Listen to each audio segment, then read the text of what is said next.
স্বেচ্ছাসেবীদের একটি আন্তর্জাতিক দল ৮৪টি দেশ থেকে গেল ৫ বছরে ১৮,৭০,০০০ প্লাস্টিক বর্জ্য সংগ্রহ করে। বেশিরভাগই একবার ব্যবহৃত হয় এমন প্লাস্টিক, যা ব্যবহার করা হয় খাবার, কোমল পানীয় আর তামাকজাত পণ্য প্যাকেটজাত করতে।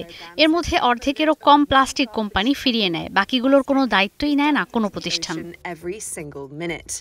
স্টকহোম সহনশীলতা কেন্দ্রের গবেষণা বলছে, প্লাস্টিক উৎপাদন কে করছে সেটা কারো অজানা নয়, কিন্তু দায়িত্ব কেউ নিতে চায় না।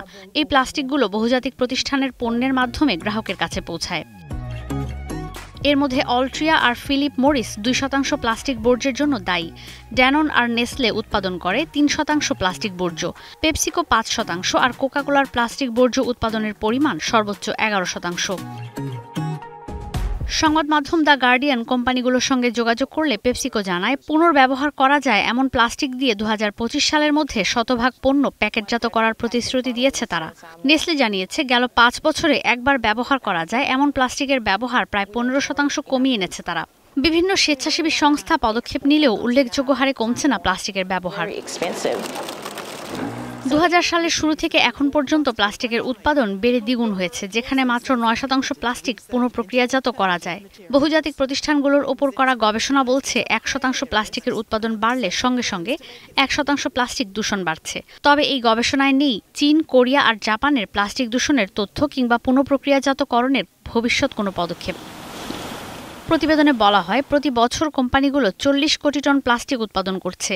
বিজ্ঞানীরা বলছেন, বিশ্ব যখন জলবায়ু পরিবর্তন, ক্ষতিগ্রস্ত জীববৈচিত্র্য আর দূষণের সঙ্গে লড়ছে, সে সময় প্লাস্টিক দূষণ নিয়ে নেই সুনির্দিষ্ট কোনো নীতিমালা। এখনই সচেতন না হলে বিশ্বকে চরম সংকটের মুখে ফেলতে পারে প্লাস্টিক, এমন আশঙ্কা করছেন বিজ্ঞানীরা।